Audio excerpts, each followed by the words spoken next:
Hey guys, Jeff here with Thrive Vans, and right here is one of the earlier vans that we did. I think this was like van number 7 or 8 that we built, and this is a local customer who lives here in Utah, and they just brought the van back in. We offer a tighten down service where we'll go through and just check things on the van, make sure everything's working right. He's also having us winterize it, and I'm going to do a separate video on how to winterize one of these vans. And so if you're interested in seeing that, make sure to subscribe, and that video will be coming out in the next few days. But anyway, this van, he's had it for about a year and a half. Lisa and I actually borrowed or used this van in the summer of 2022, so almost a year and a half ago, and we did a trip where we went from Salt Lake up to Jackson Hole. We stayed in Jackson Hole up in the mountains, way up above Jackson. Like I think we were at like 10,000 feet. Middle of the summer, but it got really cold. We were running the heater, and we were running the air conditioner when we first got there, and by 11 o'clock at night, we were running the heater.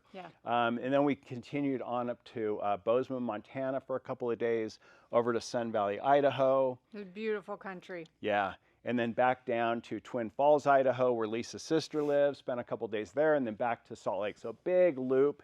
And the van, you know, that's one thing I miss. We're building so many vans. We don't have our own right now, but it's nice to have a local customers where we can use them if we want to. We've got a couple of customers that'll let us take their vans out. So yeah. That's nice. So this customer happens to be local, and so he brought his van in for us to winterize it and then just go through it and just check it out. And so I'm going to kind of talk about some of the things that we did. But they rent this van out on Outdoorsy. And so it gets a fair amount of use by people, you know, other than the owner who might not take as good a care of it. And so it was kind of interesting for us over the last couple of days to just go through it and check things out. There were some minor little things that we fixed. Some of the latches on the drawers were kind of just out of position, and so they weren't lining up properly and closing really well. So we went through and made adjustments on all of those. The floor, there was a little place where the metal trim on the front of the floor was coming loose, and what we do now is we use a marine adhesive underneath the trim piece, and then we screw it down, and that just helps it. So we went back and did that on this one. We also, the S-bar heater was giving them some problems, and what we found is we went through it and we found that the fuel line, something had hit the fuel line and just kind of kinked it and made a very small crack in the fuel line going from the diesel tank through a pump and over to the S-bar heater. Right where it entered, near where it entered the heater, there was a little pinhole leak and the diesel was dripping down. And so we were able to get that fixed, just replace the fuel line and secure it up real high so there's no way that it can have, you know, that damage to it again. You can see Lisa here behind me. Wave, Lisa. So we're doing some touch-up paint. There was a little spot where the paint was flaking off, and so we've gone through and sanded that, primered it, and we're repainting that. So just little touch-up. The other thing is, I was really curious because there's a lot of debate about using extruded aluminum, or 80-20, it's commonly known as, in these vans. We use it ever since from our second or third van on. We've used the extruded aluminum for all the construction. And so we went through and we took off a lot of the panels, and we pulled the refrigerator out, and we went in and checked the nuts and screws on the extruded aluminum, and every one of them was rock solid. One thing, we used Loctite on all of them, but they also have something where the 80-20 bar, rather than being perfectly flat, let me see if I can get a piece here. Well, right here. This is not actually perfectly flat. These two pieces here actually angle in just a little bit, so that when the T-nut is in there and the screw comes down, it actually, there's a little bit of a bevel to it, which makes it kind of lock in almost like a lock washer. And if you go and one of these that's been tight for a while and you go to undo it, it'll actually kind of pop because it's on there so tight. Well, we went through a lot of the different screws that we were able to access, and they were all still totally solid, hadn't come loose at all.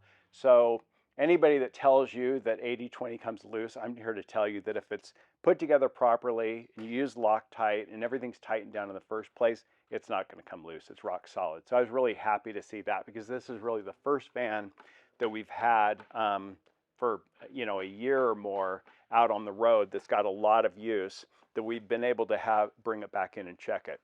So Lisa, what are you doing here? Yeah, just a little touch-up paint.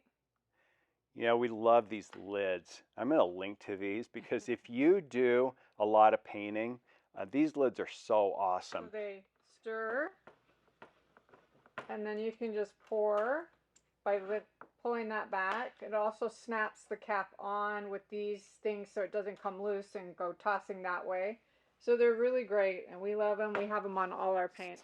So yeah, it's really nice, because you don't have to take the lid on and off. One thing I hate about painting is the cleanup, and getting it, when you pour it out and you get it all into the grooves, and then it gums up the lid, and the lid doesn't go on right, and you end up having to throw the paint away because it dries out. Those lids are so awesome because they just last and last and last. So I'm going to walk you into this van. So one of the things that we fixed was this piece of trim right here was coming loose, and I think just because it's where people walk in, and the floor flexes just a little bit there.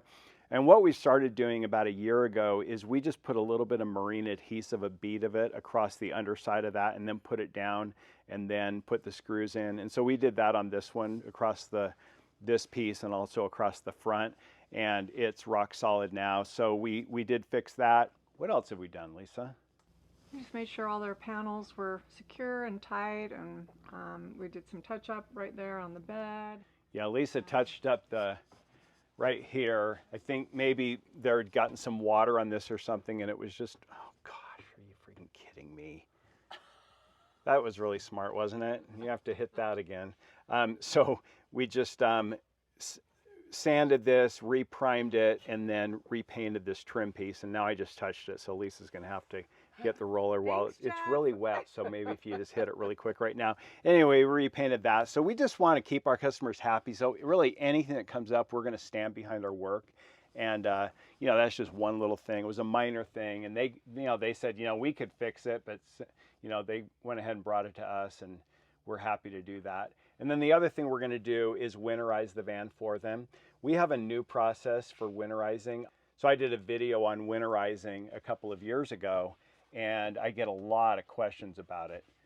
So Lisa's just fixing my thing where I touched that. So there you go, good as new. Luckily it was still really wet, so you're able to fix it.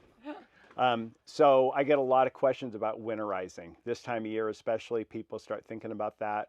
And it's really important to do that if your van's going to be subject to sub-zero or sub-freezing temperatures.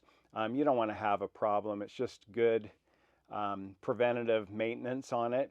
And so we have a really easy way to do it, and I'm going to do a video on that in the next couple of days when we winterize this van. We've actually found a new product that makes it even easier than it used to be. It used to take about 10 minutes. Now it probably takes 7 or 8 minutes to do it. Really simple. Anybody can do it. So I'm going to do a video and show you how to do that. So if you're not already subscribed, make sure and subscribe to the channel so you can get notified or come back and see that video. So yeah, this van in a year and a half of being rented on Outdoorsy is still holding up great. It is nice to be able to go through a van like this and see the things, if there are things that we need to tweak about the way we build the vans, then we do that. We take note, we get feedback from our customers, and we're always striving to improve. And fortunately on this van, there's just some minor little things, but they're things that we'll incorporate into our builds going forward. So hopefully that helped kind of see a little bit of what we're doing here in the shop. And thanks for watching. And like I said, if you want to see how to winterize a van or an RV or anything like that, subscribe to the channel. Stay tuned. We'll be doing that in the next couple of days. So thanks for watching. Jeff and Lisa with Thrive Vans. Thrive on. on. See ya.